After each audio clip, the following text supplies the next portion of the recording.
welcome to the Everyone's a Critic movie review podcast. I'm your co-host, Bob Zerl. With me, as always, is professional film critic Sean Patrick. Visit us at ihatecritics.net, everyone'sacriticpodcast.com. We're on Facebook, Twitter, and Instagram. Our handle is CriticsPod. We are also streaming live on YouTube every Sunday morning, Sunday night, or Monday night, depending on my schedule for now. There will be links on our social media with the live stream if you want to watch along. We're also on all your podcatchers, Apple Podcasts, Google Podcasts, Spotify, Stitcher, Alexa, YouTube as well.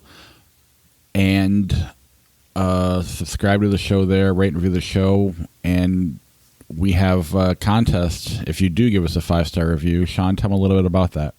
We've got Blu-rays we're giving away for a couple of different movies, Deliver Us from Evil and The Great War of Archimedes. They're both, you can find descriptions of each on the Facebook page, but it's a Blu-ray. We'll give it to you if you give us a 5-star review.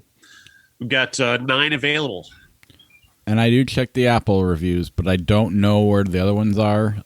So if you do leave a review, it sounds like you don't know, but there's a lot of things to check, and I'm busy. So if you do leave us a review, either hit us up on Facebook, Twitter, or email us at critics@ihatecritics.net, and we'll read your review on the air and make sure we get your copy to you. Yep. You can also go to our social media pages and see the link to the giveaway. Patreon.com/CriticsPod, the best way to help support the podcast. Get yourself a credit on the show. And then TeePublic, if you go to ihatecritics.net, there's a little TeePublic link. Get yourself some podcast merch. This is not our podcast merch that I'm wearing today like I normally do. But I do have, I'm using a notebook, the Batman versus Jesus. So, yeah, check us out there. Help us out on any of those platforms. And let's get the show started. And let's bring up the pictures. And here we go. We'll start with In the Heights. In the Heights from Lin-Manuel Miranda, based upon a play, a Broadway play that he did several years ago. Tells the story of a neighborhood, Washington Heights in New York City, where a group of Latinos, really a group of a large number of different people living in this neighborhood, and just their day-to-day life as this neighborhood seems to be changing a great deal, possibly in ways that are going to reshape the entire neighborhood the way it looks. There's more gentrification. There are different types of businesses are moving in that are more expensive and high end, and it's pushing others out of the neighborhood. And these changes are chronicled via a series of musical numbers. The lead character is a young man who owns a store. He wants to leave, however, and move down to the Dominican, where his father used to run a bar, and he wants to run a bar down there. He's basically saved up enough money to purchase it and to operate it, and so he's leaving.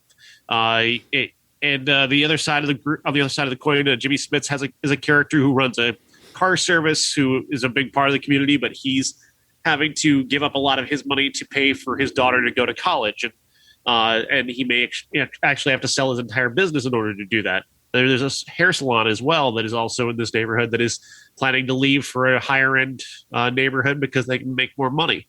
There's no real plot necessarily. This is a lot of just a series of songs and interconnected relationships, and there's nothing bad about In the Heights. And I do sense what people enjoy about this because it is a joyous celebration of music and community. I just find the movie to be innocuous, safe. There's nothing special about it. On top of which, a lot of the songs use the same cadence as the songs from Hamilton. And I realize that In the Heights happened before Hamilton, but I'm only aware of Hamilton prior to this. And so when I hear the same hip-hop cadence in this movie that I heard in Hamilton, it seems derivative. It feels derivative to me. Again, I'm not aware. I have not seen In the Heights as a musical prior to Hamilton. So I don't have that information. As much as I know, I think people have pointed this out to me. Oh, this happened before. Why are you saying it's derivative? It is derivative to me. It may not be to you, but it is to me because I didn't have the experience of this beforehand. Uh, it doesn't feel as special after Hamilton. 'Cause Hamilton feels still today to me to be very special. This with this coming after Hamilton in terms of being a film presentation, it doesn't feel as special. It doesn't feel as if interesting. It feels like this is just doing the same thing. It is, and I just didn't feel this the way I felt Hamilton, and that's on me, I guess. I had maybe higher expectations of this than perhaps too high expectations of this based off of how much I love Hamilton, and I think that kind of holds me back from feeling really big things about this movie. Yeah, I didn't see it, and I mean, I suppose the way the way I'm viewing your criticism, you're being much nicer on the show. Not that your review was mean when I read it. But right. I can definitely tell you read some other critics, and you're even sharing their reviews, which I read as well. But it reminds me of like AC/DC, like Back in Black is great, and everything after that was derivative of it, but they're still good, right? And so that's there's also just there's a lightness to this, like there's a sort of I don't want to call it transgressiveness to Hamilton, but just it takes power from having a historical story being told by people of color, and that's sort of oddly transgressive in its way because of the story that they're telling and who it's about, and it's got that that punch from history to carry it forward, and this just doesn't. Like, one of the songs here is about how great this guy's coffee is. And that's never going to match up to what some the stuff that's happening in Hamilton.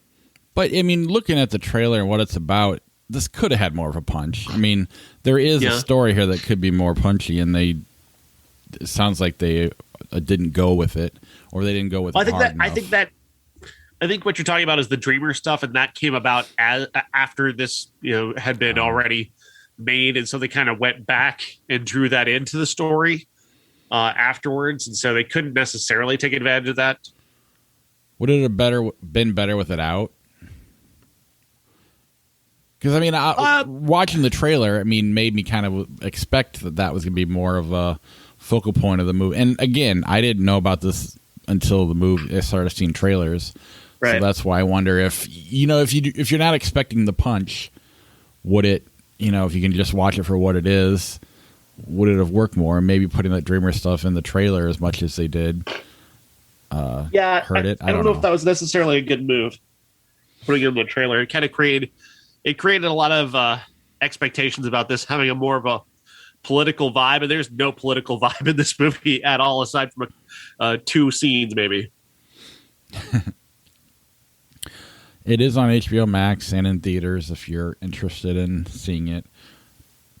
And it's not a bad movie by any stretch, and like, I'm the only critic in the world who's said anything even remotely negative about it. Yeah, and if the songs are fine, there's nothing wrong with it. Yeah. Just because they're not as awesome as Hamilton's songs doesn't make them bad. All right, let's move on. Holler. This is the best movie this week, undoubtedly. This is a movie by director Nicole Riegel, and it's set in Jackson, Ohio, where the director is from.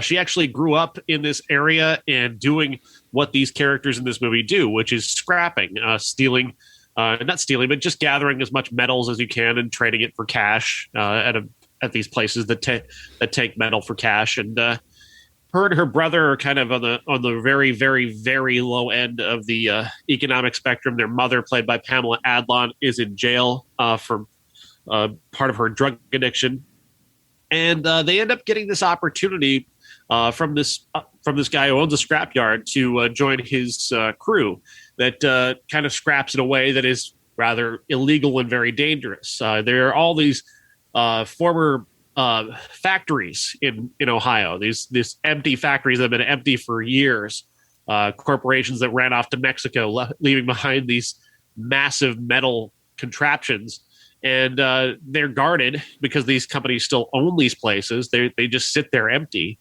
and so there are targets of people who steal the most expensive metals, and they fall in with that crew, and that's a dangerous thing to be part of, and we certainly see the danger of that.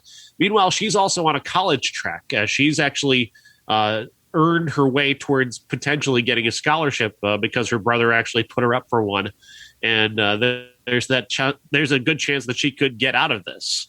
And so there's a great deal, a dual track of suspense there, whether or not she even wants to leave. Does she actually enjoy this? Does she actually like this life? She certainly likes her. She loves her brother and is afraid to leave him, especially if she's going to leave him in this situation where he's continuing to do this very dangerous activity. This is a really well-made movie. It's very compelling. Jessica Barton is the star, and she's fantastic. It all feels very authentic. And I really love this movie. I had a conversation with Nicole Regal, which is out now on my other show. And she was talking about how we actually got to that thing about, I didn't mention Hillbilly Elegy by name, but I did talk about how Hollywood represents this part of the country by hairstyle. And she's like, yes, I wanted to avoid that by all means. That's hilarious. Is this her first movie? This is, yes. That's cool. It kind of reminds me, without necessarily the goofy humor of like the show Shameless, where the kids are, they're all special in their own way and they have a chance to get out of this and just keep not doing it. And I love that show. So I'm definitely interested in this movie. I wasn't able to get to it this week, but that's very cool. It looks very good. I like the poster. Yeah, it's got a great look. That's awesome. We're just moving right along this week. Apologize to everybody. Sorry. I have seen this one, so let's go ahead with The Amusement Park. George Romero's The Amusement Park. Yeah, this is a weird one.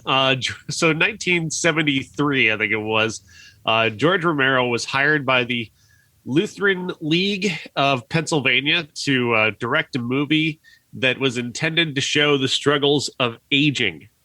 And how we should, try and do more for our elderly population. And I guess they didn't realize who they hired because instead of making a PSA about how difficult it is to be aged in this society, he made this, which is this weird experimental art movie, which is kind of about the difficulties of aging. If you read between the lines.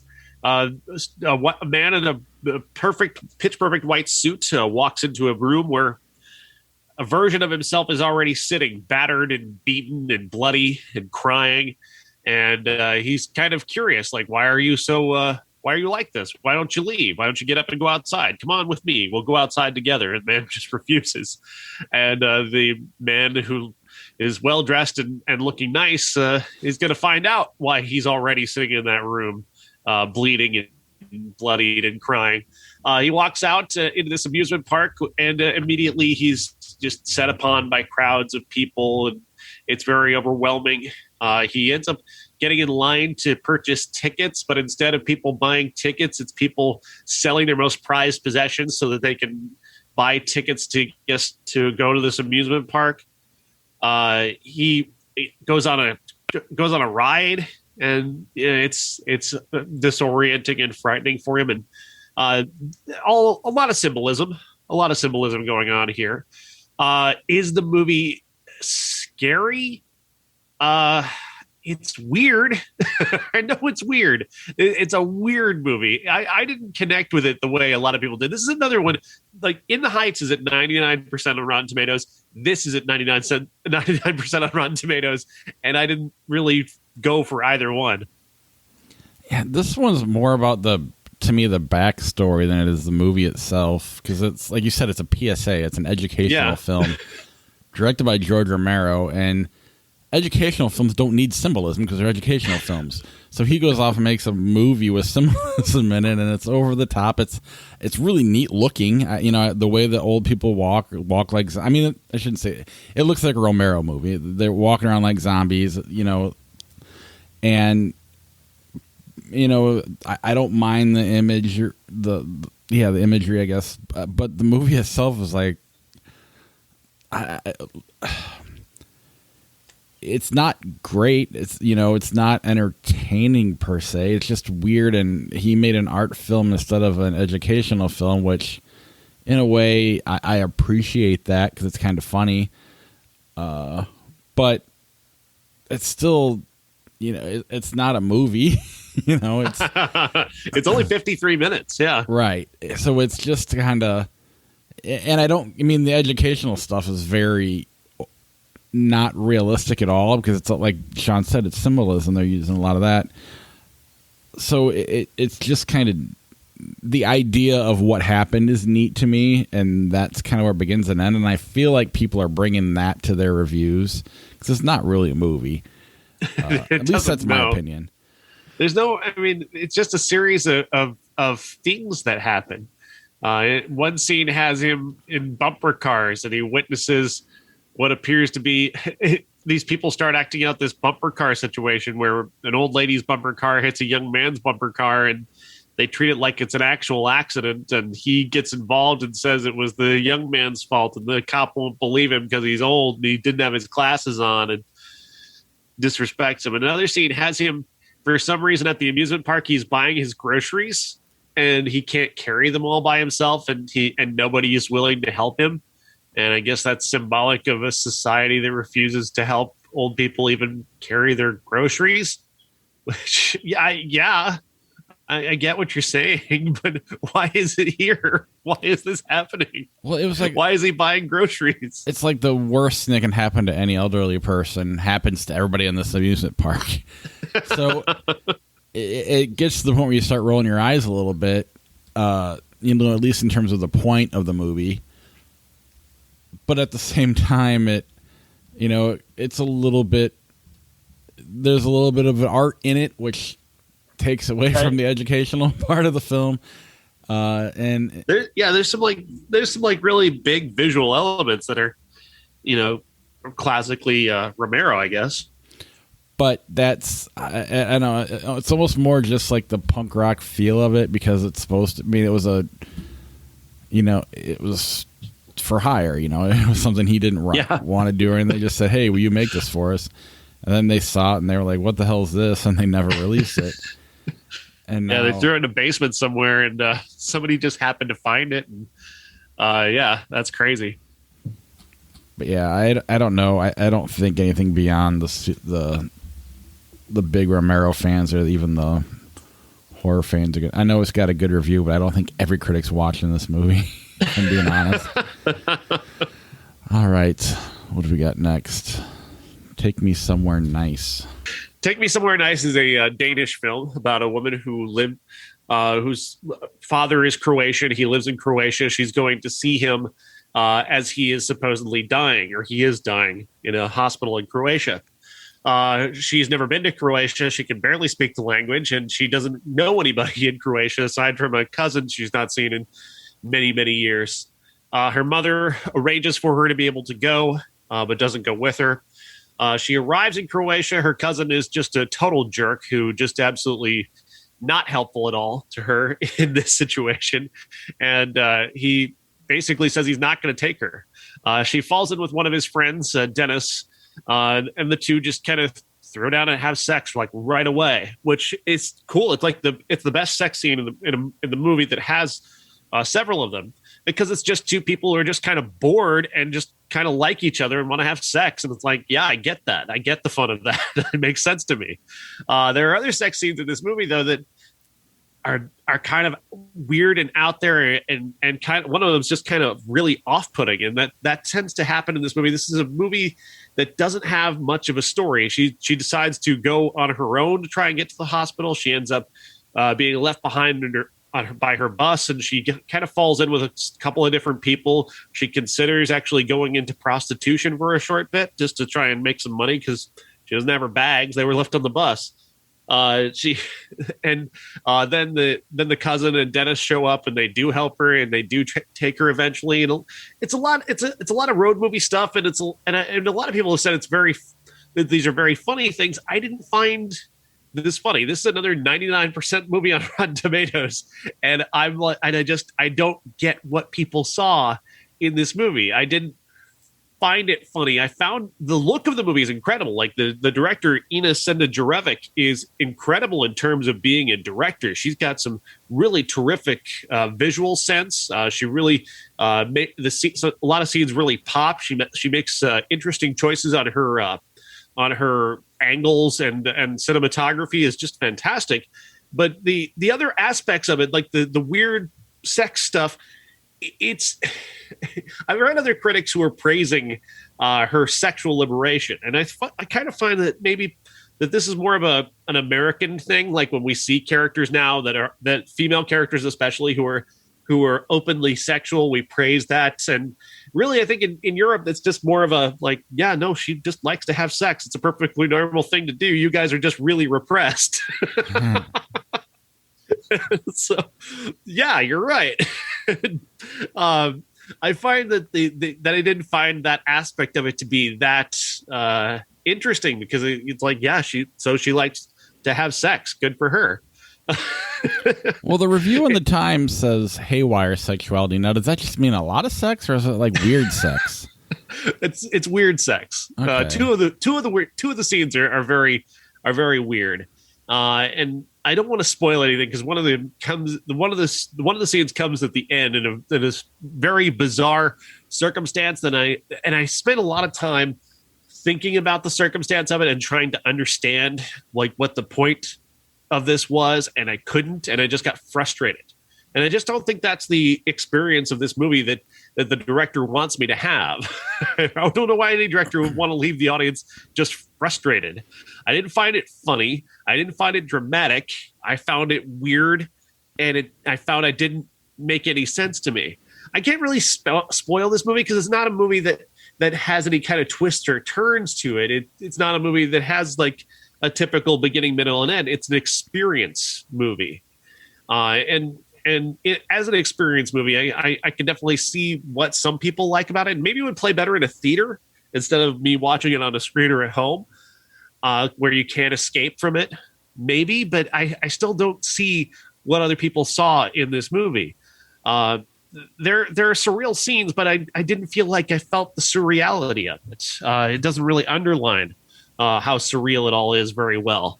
Even a scene where she and her cousin and Dennis are carrying her father's coffin in this vehicle that is not built to carry a coffin, and they get pulled over by police. It's supposed to be surreal and dark and I guess funny, but I didn't find any of it funny. And that's just kind of my experience of this movie. Like I said, it's an incredibly visual movie, and Senda Jurevic is a terrific director of visual action, but in terms of the story, I just didn't buy into any aspect of the story.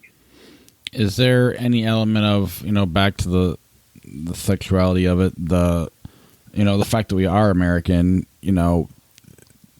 is that because some of the ways, men treat women and act, and when you say weird and something like that in America, I could see just uncomfortable is a word that comes to my mind, and that I would feel just based on reactions I've seen in movies before, people I know, blah, blah, blah. Is it possible because we're American, it's really not as uncomfortable as it feels, or at least that's kind of how I haven't seen it. I'm just kind of asking the question, right. If it would play funnier over, in a different, in a more modern culture than ours. Maybe, yeah, because like I said, every other critic who's seen this movie seems to love it, and I'm sure the overseas critics seem to take to it a great deal. So that's certainly possible, but I just did not connect with this in that way. I was like I said, I find a lot of this movie very impressive, and I do want to see what Ines Senda Jurevic is going to do next. But this movie, as it is, it's just the strangeness of the sex scenes. The two of them that I'm not really describing very well. Oh, the movie. Fine. I'll just tell you this: the movie ends on a scene of her just washing herself. And I really do think like it comes. If this were a male director, we would only talk about the way that he films her thighs in this movie. We would only talk about that. If this were a male director, that would be the only thing we talk about. Because it borders on fetishism at points. Yeah. Even though there's no nudity in the movie, there's no nudity. That's cool. Yeah, that is like I'm struggling with the idea of again, like you said, if it's a male director, we'd be treating it differently, and But does that come back on us again, or the fact that other male directors in the past that have been wrong? I don't know. It's such a it's a weird. Like, I'm just totally uncomfortable. Maybe that's the transgressive aspect I'm missing, is that this is a female director who appears to be objectifying this young woman as opposed to a male director, and maybe that's supposed to be the point. I just didn't get it. Yeah. All right, let's move on to our classic. Here comes already. Oh wow, we are we're flying right through here. All right, here comes the bumper that you can't hear. Ladies and gentlemen, this is the main event for the linear, legitimate, and universally recognized Undisputed Classic. And to those listening at home, I know you can hear the bumpers, but the YouTube audience and Sean cannot. So I have a bad cord, and I've had it for about a few months now. But anyway, The Adventures of Robin Hood. Yes, so 1938, starring Errol Flynn and Olivia de Havilland, and directed by Michael Curtiz, the director of Casablanca, and one of my all-time favorite directors. He's such an interesting guy, and he's such an incredible talent that really, I'm surprised more people don't talk about. The way we talk about Alfred Hitchcock, and the way we talk about other Billy Wilder, other classic directors, we don't talk about Curtiz in the same way, because he doesn't have a great reputation as a nice person. Actors loved Alfred Hitchcock. Aside from the way women talk about him today, actors did love him back in the day. The same goes for Wilder, and the directors who are well remembered in that way are all beloved by groups of actors. And Curtiz was never beloved by anybody.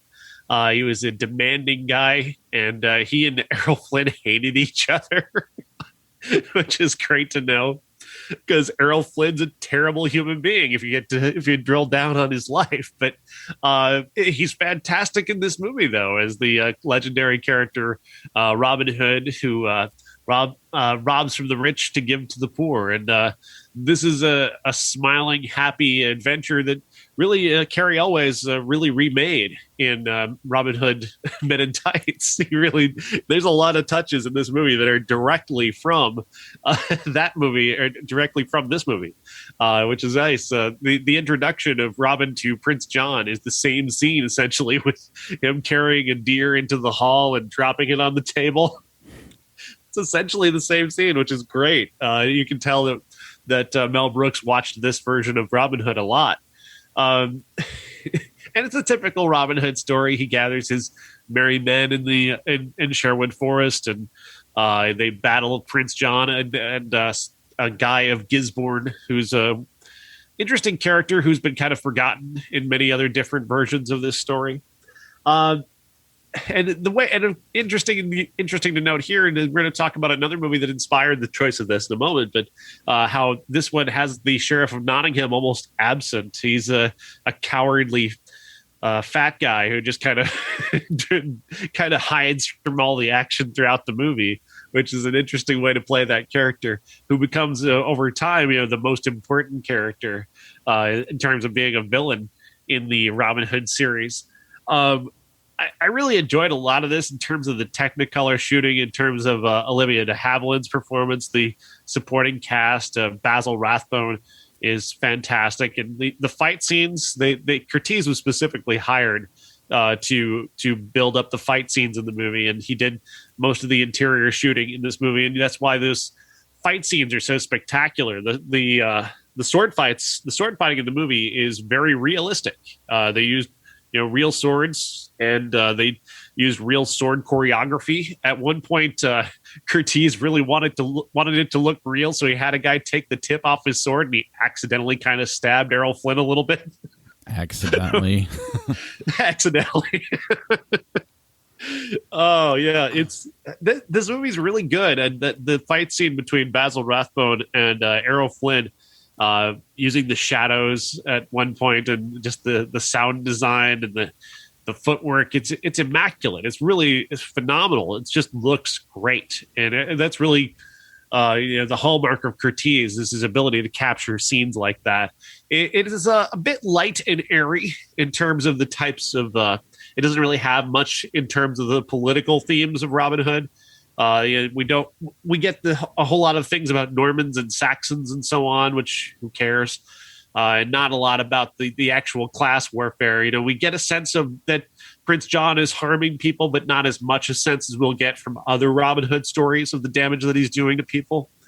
And that political element, it would have given this movie maybe a little bit more weight. As it is, it's very light as it is. Yeah, that's a very good way of putting it. It's so ingrained in pop culture, though. That's having never seen this and then watching it. I feel like I'd already seen it while I'm watching it because of the cartoon. Even the one we're going to talk about, it still follows the same story. But Robin Hood, Men in Tights, all of that, the pop culture that's referenced this movie is, and I've seen it so many times in so many different variations. That I felt like I had already seen it, and so it was hard to be. And it wasn't like when we watched Dracula or Frankenstein. Like those, still, I don't know what about those, because those are so ingrained in pop culture too. But something about those felt better. And this is fine. I think those are still the best versions of those stories. I think that's the difference. You're probably right. That makes a ton of sense. And I don't think this is necessarily the best version of this story. It's certainly the most. I think it's maybe, other than Robin Hood Men in Tights, the most fun Robin Hood movie. Other ones get too serious. Other ones get completely too serious, like the most recent ones with Russell Crowe and the one that they made that was like Zero Dark 30 Robin Hood. Is that the Taron Egerton one? Yeah, that one is utter garbage. And that probably should have been the best. Like that's the one that you had the right cast, the right age. How do you screw that one up? But they did. It is amazing how they managed to screw that up. And so bad. It's such a terrible, terrible movie. It's so bad I forgot it existed until my brother was telling me about it yesterday, and I was like, oh yeah, I totally forgot about that movie. But this is just, airy is a great way to, fun and, light is a good way to describe this movie. The look is incredible too. The heavily saturated colors, the 3-color Technicolor shooting that they used is fun, and the introductions of the characters are great. It's really, aside from Will Scarlet, who's just kind of there. Well, and Errol Flynn looks like such a douchebag, and like. It works. It works in a way, but it's because you kind of know his backstory. You can just you don't know if he was an asshole before this or the frame of this made him more, but you could just kind of totally see he just looks like a guy you want to punch. And that kind of hurts, right? Hurts it a little bit, but that's not fair to the movie because it's his reputation is, I don't know what it was back in 1938, but definitely in 2021, it hurts it a little bit, but not enough to make it bad. It's still, it's still good enough. And the episode of The Dollop on Errol Flynn is a journey, to say the least. It is quite the journey. There's a anecdote that Dave shares from Errol's life from when he was a young man, and his family had ducks, and he fed the ducks a piece of meat on a string, and as the duck would pass it through one duck, it would pass through to another duck, and another duck would eat it, and then he had a series of ducks on a string. Just because he's a horrible monster of a child, like a duck centipede, like a duck centipede. Yes.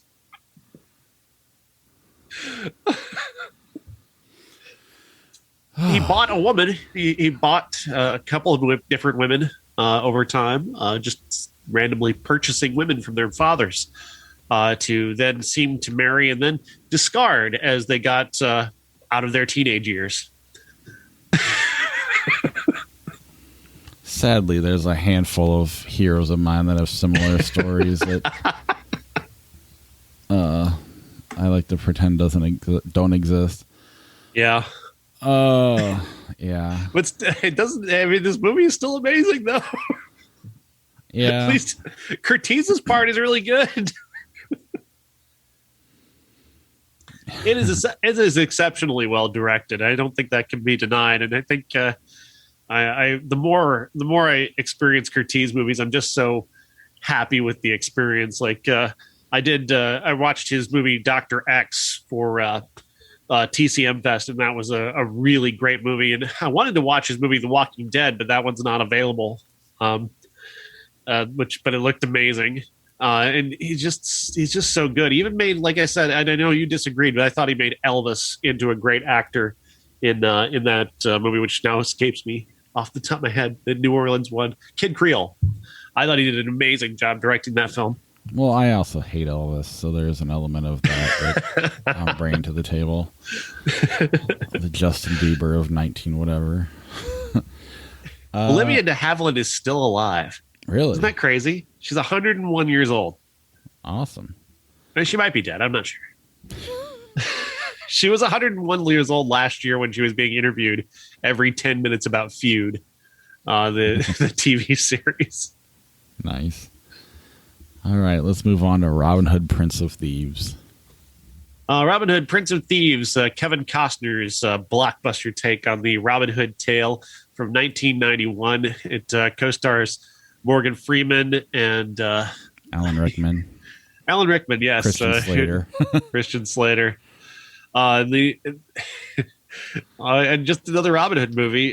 This is bad to me. I found it to be bad. I'm sorry. I know I'm not supposed to say that. I know a lot of people really like this version of Robin Hood. I just don't. I find this movie just to be strange, and the pacing is weird. Same story. Of course, Robin is this. Well, it's a weird. In the 1938 version, he doesn't go to the Crusades. He's still in England. This version, he's in the Crusades, and he gets captured and escapes courtesy of Azim, played by Morgan Freeman, and returns to England to find that his father's land has been taken from him by the evil sheriff of Nottingham. There's no Guy of Gisborne is in the movie, but essentially there's no other villain than Alan Rickman as the sheriff, who's kind of taken on all the villain roles in this movie. They've also added a witch for reasons.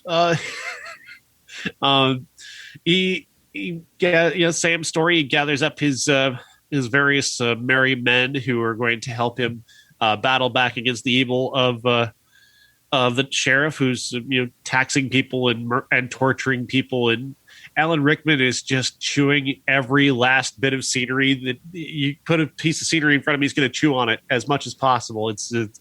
It's almost disgusting. It's pig-like at times. He's just really gnawing on the scenery in every scene. His death scene where he takes the knife out, he holds it in front of himself, and he can't believe that it's the knife he gave to Marion. He's got to fall down like 3 times before he dies. Just all over the place. I mean, did you notice? And I'm not saying this. I don't mean to say this in any weird way. There's just a lot of really intimate male hugs in this movie, which I didn't remember. There's a lot of male, which is, I guess, a progressive thing. Really, I just didn't realize there was this much of it. And there's a lot of those scenes in this movie where men are just very close and hugging. Which, again, I appreciate the level of male on male intimacy in this movie. I didn't expect to see that in a 1991 movie. But there's a lot of it. It stands out. It is notable, and I'm not uncomfortable with it. I'm just noting that I just didn't expect to see that. Costner is just such a weird actor in this world because he's supposed to be English, and he's not making any attempt to be English in any way. He's just full on Midwestern American. It's very funny. It's very funny to me.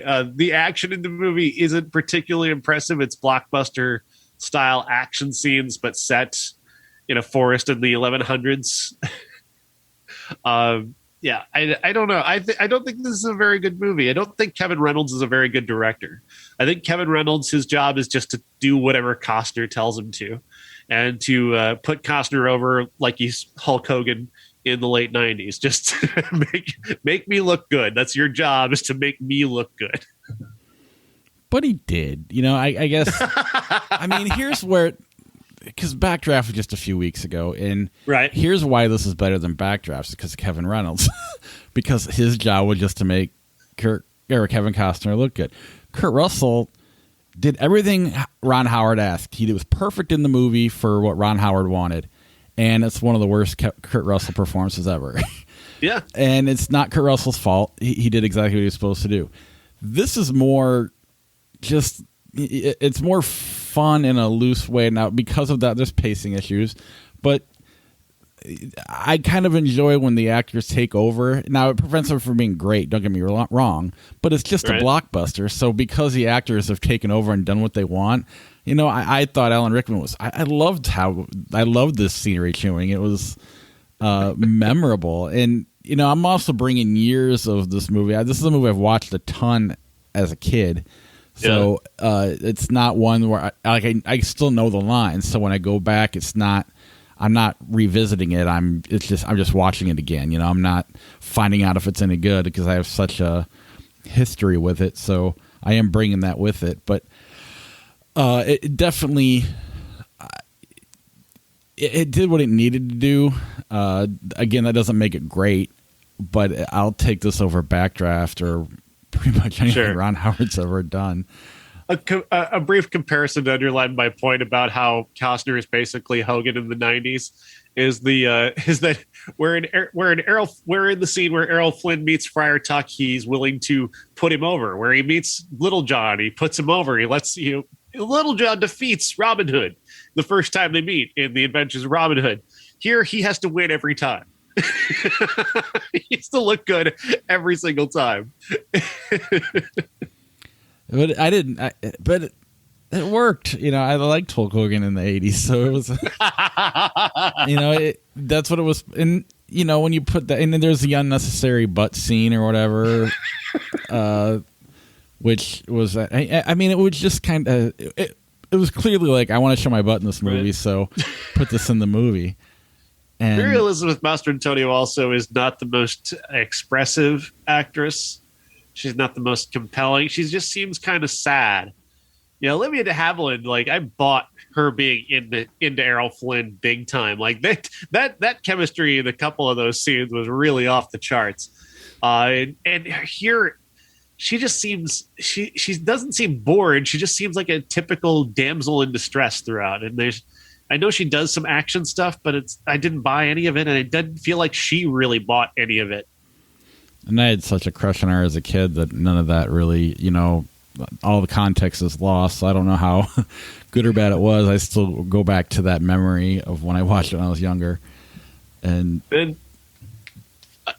Morgan Freeman, I mean, what does Morgan Freeman do in this movie exactly?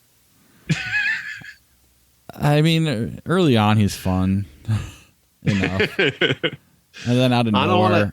Go ahead. It's just, I don't want to call it, you know, that phrase magical, but well, right. I mean, he is. He just happens to have the best. He happens to be the kindest, most noble, intelligent human being on the planet who has a solution to every single problem that they may have at any moment. But there's some funny scenes when, like, early on when he's praying, and I don't know. It's fun enough for what it is that I think it works. But again, I'm bringing history with it, so this is definitely the turning point for Costner when his ego began to overtake his talent. From here on, it gets really, really bad. We'll go on to, you know, Waterworld and The Postman and all that trash over the next several years, and it's just going to be all out Costner ego fests after this. Yeah, and I mean, it's funny, we were talking Kurt Russell. The way their careers parallel each other is, you know, Kurt Russell was possibly going to be in Bull Durham at one point, and, you know, they could have.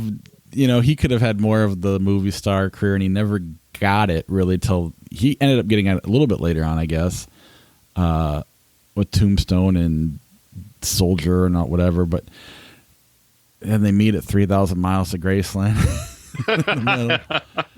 Oh, I wish they hadn't. But then Tarantino and Rodriguez start, talking about the old Carpenter stuff, and he gets a nice comeback. And now my son knows Kurt Russell as Santa Claus and the guy from Death Proof. I think I would take Russell as an actor over Costner every single time. For sure. At the same time, I'll still take Costner and Bull Durham. That movie is so perfect that I don't need untouchable. But yeah. But no, I agree with you 100%. As an actor, I think Russell's a better actor. I think Kurt Russell was totally unaware of any success he's ever had, and that's kind of helped him as an actor. He does seem rather egoless in that way. Like, he has no idea that people love The Thing and Big Trouble. Like, I think he's just now starting to understand it now that his career is close to the end. And that's pretty cool in a lot of ways. He is kind of a right-wing nut job from what I understand. Oh, boo. I heard on the Kate and Oliver Hudson have a podcast, and that I asked them about how they handle political discussions, and they just like, we just don't have them with pop. And that's how they get along. But I don't know. I've never really heard Kurt Russell say anything out loud in interviews. Yeah, but anyway. Yeah. Doesn't matter. I don't mind Robin Hood, Prince of Thieves, but I am bringing a lot to it. I do believe, though, if you're 5 years younger than me or, maybe not necessarily older, especially because Kevin Costner had a big fan base at this point. What about the Bryan Adams song? Fuck Bryan Adams. I hate Bryan Adams. See, I used to love. Now, part of that, I should say, I used to love Bryan Adams. I used to be a huge Bryan Adams fan. Waking Up the Neighbors is a record that I absolutely loved, but this song ruined my life for well over a year and a half while I was getting into radio in the 90s, because this song was I got into radio in 96, and this song was 5 years old, and it was still played so much, and it was constantly requested. And of course I had to do weddings and dances as a DJ, and it's like, can you play the Bryan Adams Robin Hood song? I'm like, no, fuck, why? Please don't make me do that. I hate this. I hate it so much. I hate it. It's terrible. Pretty sure. I hate it. Go ahead. I was gonna say Josh Adams, I think, is watching us. He goes, it's pretty ironic that Kurt Russell would be egoless, considered he literally played a character named Ego. I was going to do that joke. Josh beat you to the point live. And he's not even here. Yeah. Tune in sometime and hear me and Josh doing radio together, actually. We've been doing sports shows recently. That's cool. Yeah. Yeah, this was the first time I ever played music live on a stage. I learned to play it on guitar, even though it's a piano song, in like 6th grade or whatever, 5th or 6th grade, and we messed it up. The kid singing it messed it up, and I had to start over. It sucked. But I used to love the song, but then I was also a kid, so I hate it. It did so ruin. much. I don't listen to it anymore, but. I still have nightmares about it. That and the song that he did for the Three Musketeers with him and Sting and Rod Stewart, that piece of shit song. I was getting old enough. Fucking garbage. I was old enough at that point to be over it, but I was young enough for this one. So, in terms of Robin Hood movies, like, I think Adventures of Robin Hood is a better, for me. I know you like this movie. I think it's a better movie than this. Because of Curtiz, but I don't really connect with any of the Robin Hood movies very well, aside from, and I know it's not a Robin Hood movie, but Robin Hood Men in Tights is my favorite presentation of Robin Hood as a character. Cary Elwes takes like the best things about Errol Flynn and parodies them so perfectly in that role. And it's just so much better than any other Robin Hood, aside from maybe the cartoon for me. Yeah, again, I'm bringing so much history with this movie, and then I never watched Robin Hood Men in Tights. So, in fact, when that came out, I'm like, Kevin Costner didn't wear tights. What the fuck? So, but I totally acknowledge that I'm bringing being 10 or 11 years old when this came out to my opinion now, and watching it repeatedly for years.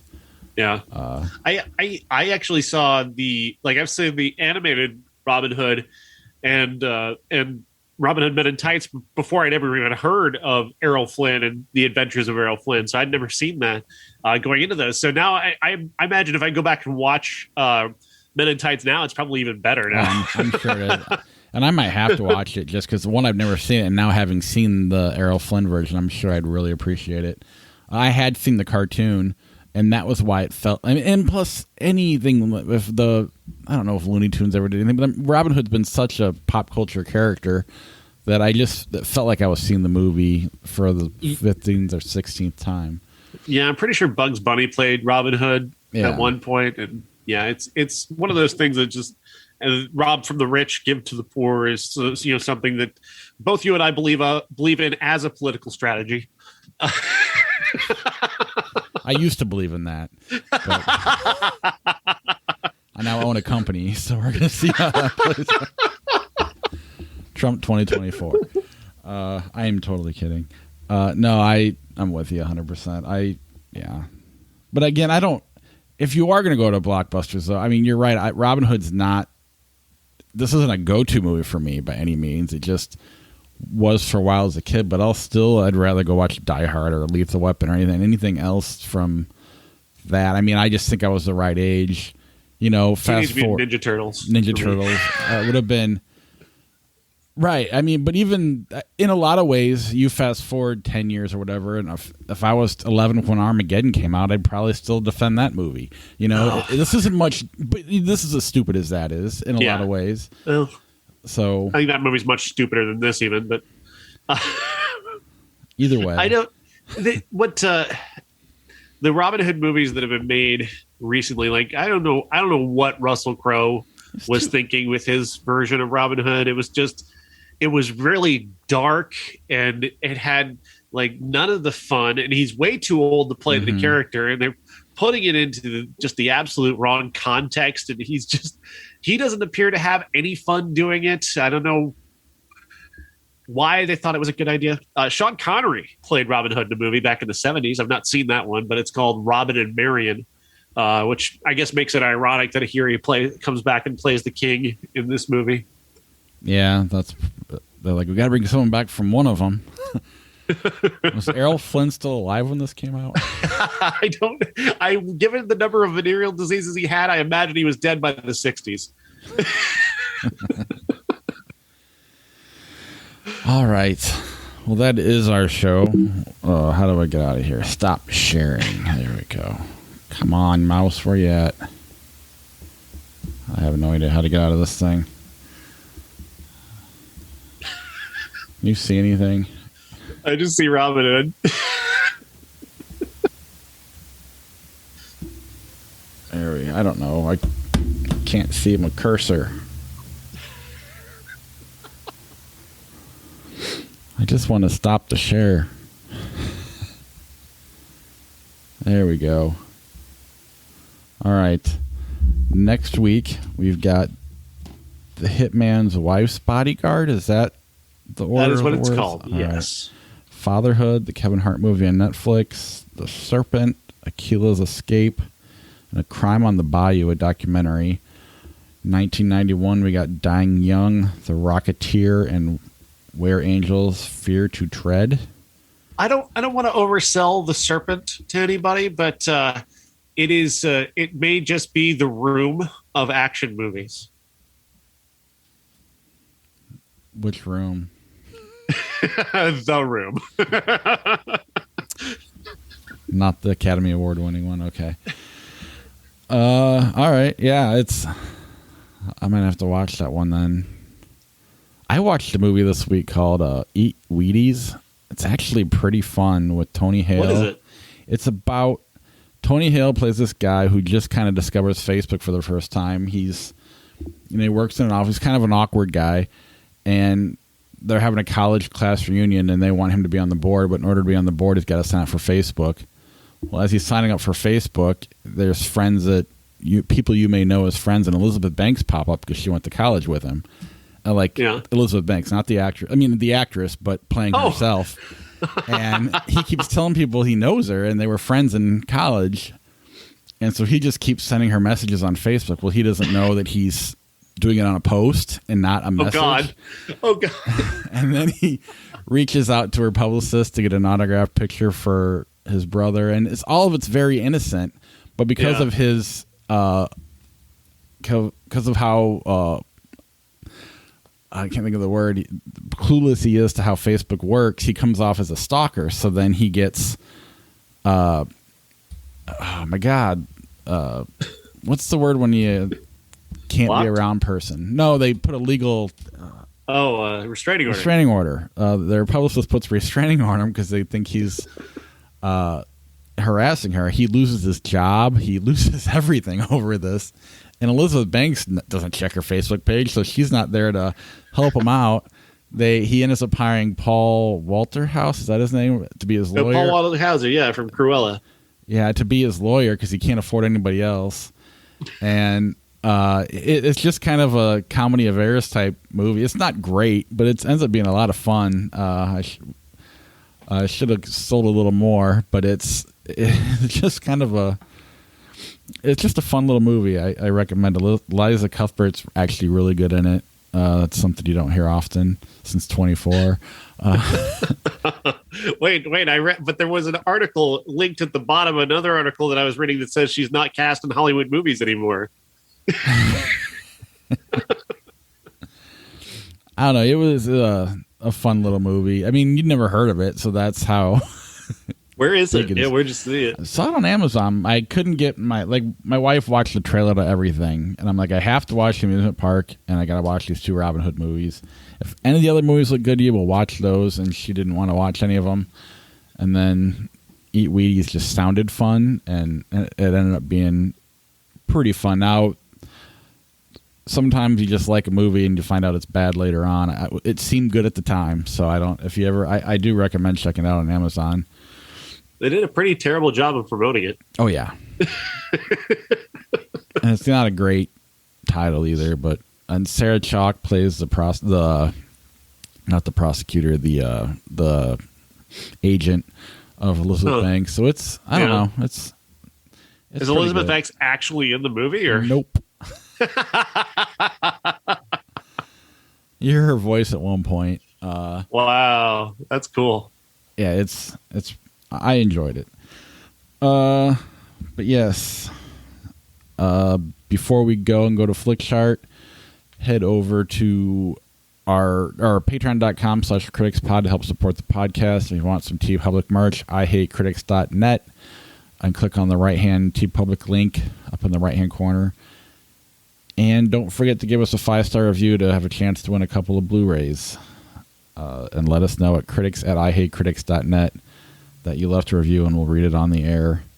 And I'll share my other podcast, Sean at the Movies. So I've got an interview with Nicole Regal, the director of Holler, and the director Nancy Bursky, the director of A Curse on the Bayou, which we're talking about next week.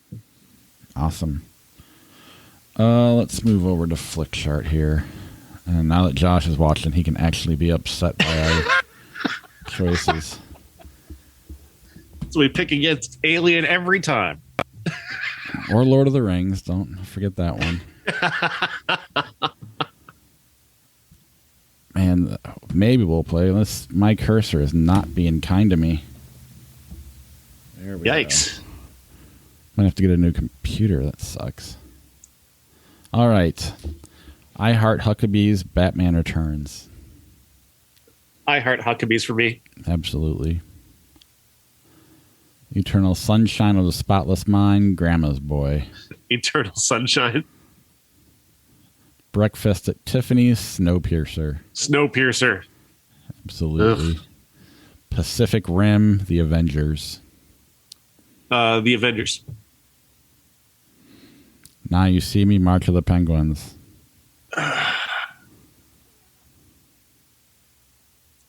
I don't know. I'd watch Now You See Me, like if you asked me to. Yeah.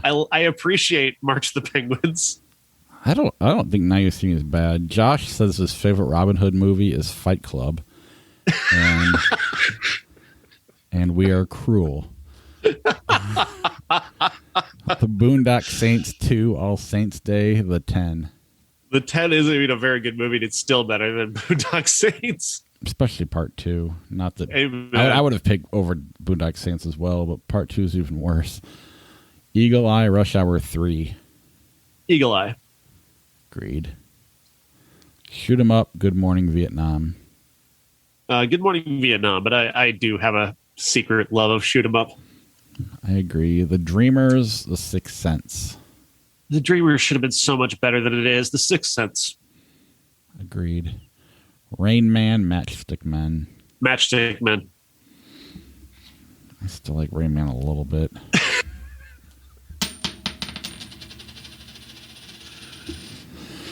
It is Tails. Matchstick Men wins. Captain America Civil War, 13 going on 30. That is way harder than you would think it would be. Captain America, but I love 13 going on 30. I don't like Civil War. Good for you. I'm going 13 going on 30. And I win.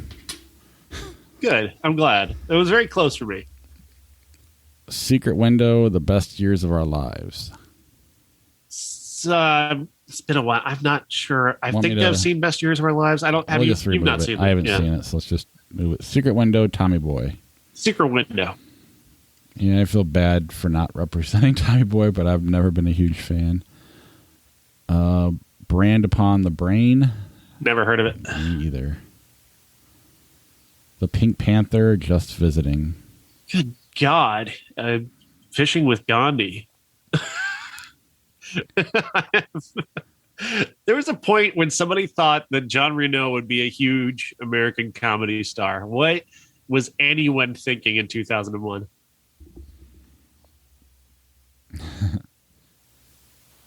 Josh called Civil War the civil wrestling match. I agree completely. I'm just going to do both these because I don't have an opinion. District 9, Stir of Echoes. Stir of Echoes.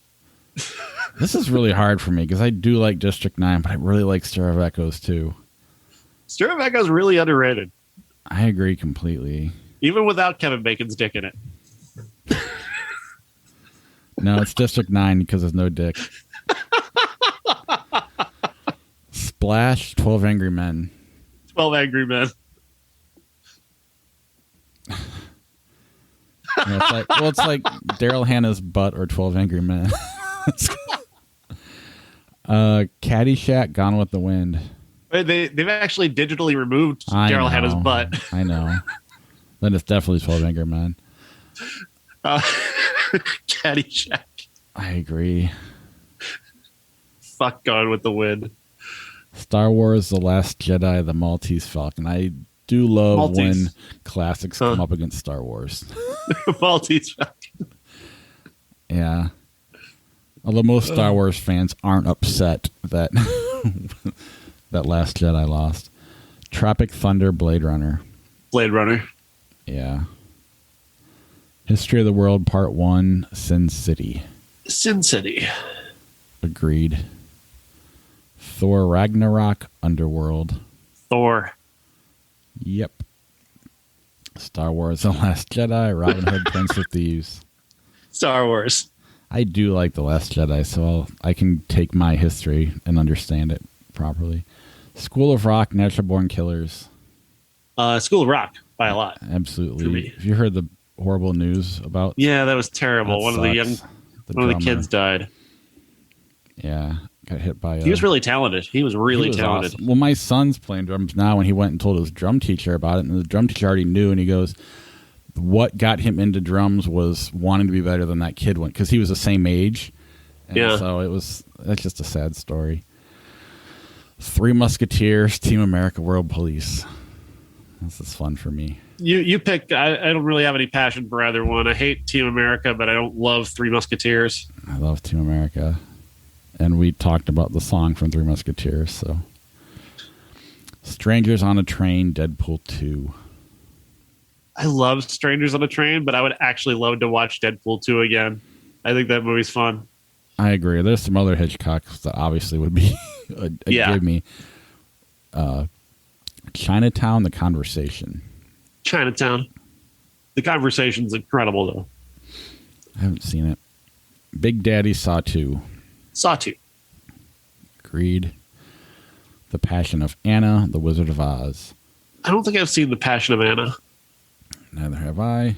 So let's go with Dances with Wolves, The Wizard of Oz. The Wizard of Oz. Yep. Because it's shorter. It's better, too. It is better, too. Almost Famous, The Fistful of Dollars. Almost Famous, our number one movie. Yep. I do love A Fistful of Dollars. Other than Unforgiven, might be my favorite of the Clint Eastwood Westerns. Pearl Harbor, Deuce Bigelow, Male Gigolo. The only time I might pick Pearl Harbor is right now. You could have gone either way with that statement. I would have been like, I was on the edge of my seat waiting to see which one you were going to say. Fine, Pearl Harbor. I mean, in fairness, I should have gone Deuce Bigelow because it aimed lower and it wasn't as big of a miss as Pearl Harbor was. Last King of Scotland, The Believer. Pearl Harbor has Affleck, so that wins. That's why I'm not losing sleep over it. The Believer for me. I didn't connect with Last. Movie. I didn't connect with Last King of Scotland the way a lot of people did. Yeah, I thought the performance was good, but the movie itself was just a movie. But The Believer, I thought I kind of enjoyed that a little bit. Gosling's a hell of an actor. Analyze This, Oblivion. Oblivion for me. I've never seen it, so I will let you have that one. I do love Analyze This, though. The Amazing Spider-Man 2, Clueless. Clueless. Do not like the Spider-Man movies, and Clueless is actually pretty good. The Amazing Spider-Man movies, that is. Zootopia, Before Sunrise. Before Sunrise. Blade Runner 2049, Rango. That is tough. Rango is a great movie. Man, I love Blade Runner 2040. I'm going to go. God, I don't know where to go on this, honestly. Where are you thinking? I'm leaning Blade Runner, but it's for lazy reasons, just simply because it's not a cartoon. But Rango's actually very, very good. So I think I'd Rango in my top 10, if not number one for the year it came out. I love it. Denis Villeneuve's one of my, top 3 directors right now. So I feel like out of loyalty to him, I just want to pick his movies every time. Let's let George pick. All right. He likes Denis as well. Blade Runner 2049. But that was hard. What Dreams May Come, Friday the 13th. I don't know. I don't really care for either one. What movies still gets talked about today, though? And what movie's been forgotten? Friday the 13th is remembered today, I guess. I know it's not very good, but I like it a little better. And since you don't seem to care, I'm going with it. Sure. The 40-year-old virgin, the 40-year-old virgin, the pink Fink? What the fuck? The Pink Panther 1964. It's the 40-year-old virgin. I never understood what anybody enjoyed about the Pink Panther. Kingdom of Heaven, King Kong. King Kong all the way. Absolutely. Twilight, Dr. Seuss's How the Grinch Stole Christmas with Jim Carrey. I am told there's like a different version of Kingdom of Heaven that they assembled, like a director's cut version that's supposed to be a lot better, but I have no interest in going back and taking a look at it to find out. These are both garbage. I don't care. I'll go Ron Howard on this one. I don't like to go with him, but he's safer. Twilight's just bad. Yeah, that's true. Ready Player One, The Happening. Ready Player One wouldn't win many battles for me, but I would certainly pick it over that movie. Right. The Happening, if M. Night was smart enough to follow Mark Wahlberg's lead in that one, that would have been a pretty awesome, fun little bad movie. But he tried to play it serious too much. Revenge of the Nerds, Hard Candy. Hard Candy. Absolutely. Revenge of the Nerds has not aged well. No.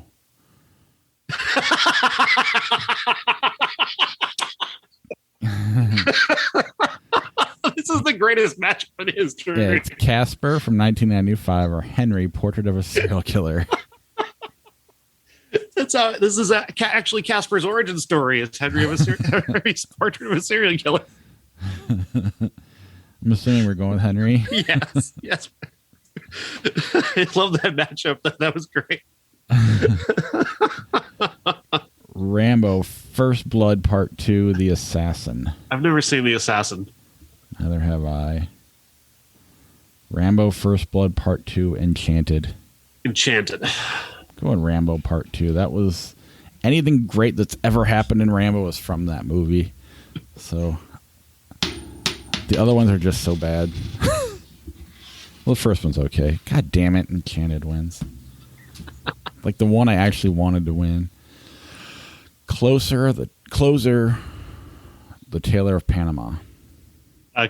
Closer. Both of these are really good movies. Yes, Cape Fear. And mostly forgotten. Yes, Cape Fear, Dracula. Oh, wait, 1974. Oh, I thought it was the original Dracula. Cape Fear. It doesn't matter. Cape Fear is not great. Let's skip those.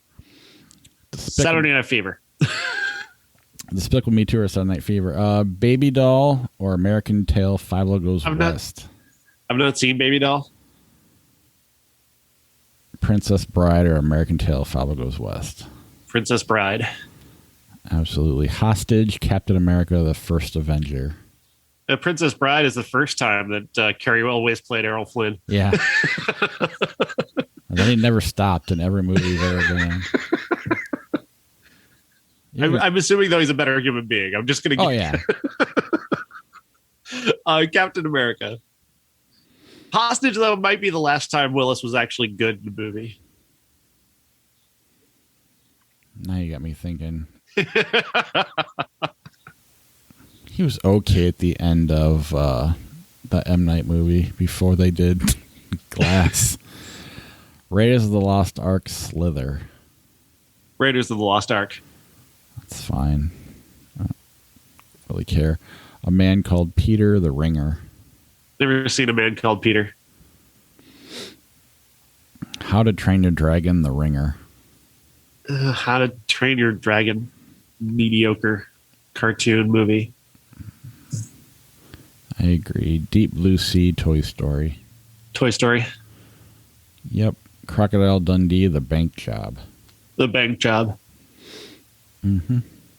How to Lose a Guy in 10 Days, The Mist. All right, you can have it. Yes. The Mist. Vertigo, Platoon. Vertigo. Absolutely. Hitman, How to Lose a Guy in 10 Days. They're both utter garbage. How to Lose a Guy in 10 Days just because Kate Hudson's beautiful. So is Matthew McConaughey. I agree. The Full Monty, A Walk in the Clouds. The Full Monty. Yes. The Perks of Being a Wallflower, Underworld. Perks of Being a Wallflower is a really good movie. Mm-hmm. The Amazing Spider-Man 2, Bruce Almighty. Bruce Almighty. Oh, good. I thought I was going to have to flip a coin. I mean, I like Spider-Man 2. I don't love it. I know, but I was Amazing Spider-Man 2. I love Spider-Man 2. If it was Spider-Man 2, there's no question. Inner Space, Liar Liar. Liar Liar. Yes. The Revenant, Planet Terror. Or The Revenant. An American Tale, Philo Goes West, The Curse of Frankenstein. I don't think I've seen The Curse of Frankenstein. I'm going to do them both over again because I don't really give a shit about Philo Goes West. The Ring, The Big Short. The Big Short. Absolutely. Austin Powers and Goldmember, Megamind. Megamind.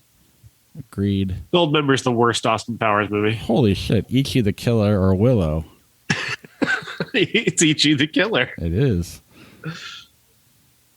Let the Right One In, Sex and the City. I've actually watched both Willow and Ichi the Killer in the last month.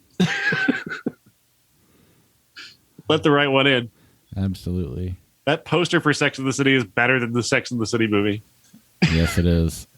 Eyes Wide Shut, On the Waterfront. Eyes Wide Shut. Yeah, we need to make both those a classic sometime soon. Hancock, Howard the Duck. I like Laughing at Howard the Duck. Hancock's not good, but it's better than Howard the Duck. So I thought the first half of Hancock was pretty solid, and it kind of ran away it's from a good itself. idea there, but Right. Get Out, Lethal Weapon 4. Get Out. Yeah. As much as I enjoy the bad Lethal Weapon 4, Get Out's pretty amazing. Encino Man, White Chicks. Encino Man. Really? I hate White Chicks. I think White Chicks is unfunny, just incredibly unfunny. Encino Man isn't much fun either, but I would rather watch that than White Chicks. Yeah, but that Eric Andre movie kind of made White Chicks have a little bit of life. But I'm with you. I get what you're saying, and I remember the actual theatrical experience of White Chicks. But I was actually watching. Was it Austin Creed, New Day, their podcast, and they were actually talking about how great White Girls is. That's funny. I've never seen White Chicks. And Encino Man, I didn't hate it when I was a kid, but I only watched it the one time in the theater. Hunger Games, Judge Dredd, 1995. Hunger Games. I agree, but I did defend Judge Dredd for a long time. Gorgeous, Mr. North. I've not seen either of those movies. Neither have I. I'm thinking of ending things. Fierce Creatures. I'm thinking of ending things. That movie just gets better the more time I spend thinking about it. Yep. Speaking of movies that get good, this is a good one to go out on. Old Boy or Citizen Kane? Oh, wow. Yeah, that's really good. Citizen Kane. I think I'm going to go Old Boy. I mean, the experience of Old Boy is coloring everything because it was such a wonderful show experience. And although it goes with Citizen Kane, I wasn't, I have to go back and kind of read about it. I didn't get to experience, so I don't have, so you're right. So I enjoyed the experience of Old Boy better. So let's flip it and see how we end the show. Oh, I can't see.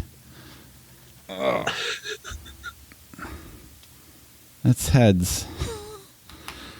I feel bad. Oh my god! Wow, that's kind of bad. It makes our podcast look bad. I apologize. Wonder what Josh would have picked. My guess is Citizen Kane. Yeah, that's our show. Thanks for listening, everybody. We'll see you next week. Anything else before we hang up? Dude, just check out Sean at the Movies so you can hear my conversation with Holler director Nicole Regal, and get ready for next week's show when we talk about the documentary, A Crime on the Bayou, which I've got 2 documentaries that are dropping this week that are about some incredible pieces of history. Also this week, I'm going to be dropping a review of a documentary that's debuting on Nat Geo on Friday night and on Hulu as well. That's called Rise Again, which is all about Rise Again, the Red Summer, and Tulsa. And it's about the ungodly amount of violence that black people suffered in the summer of 1919 that led to the Tulsa riot of 1921, in which 300 black people were murdered. Innocent people were murdered in the streets. And President Biden is going there to Tulsa this week on Tuesday to be there for the 100-year anniversary of this. It's still happening as we speak. This story is still ongoing because they're uncovering mass graves of black people in Tulsa. And it's a story that's just not talked about nearly enough. And I've got an interview dropping next week with one of the subjects, Deneen Brown, who's a Washington Post reporter, who's at the center of this documentary. And both those reviews will be up this week. And yeah, so it ought to be a fun show next week. Yeah. I mean, you mentioned, though, that hasn't been talked about a lot. Now that it's turned 100, it seems like it's picking up another life, though, because I'm hearing about it a lot lately.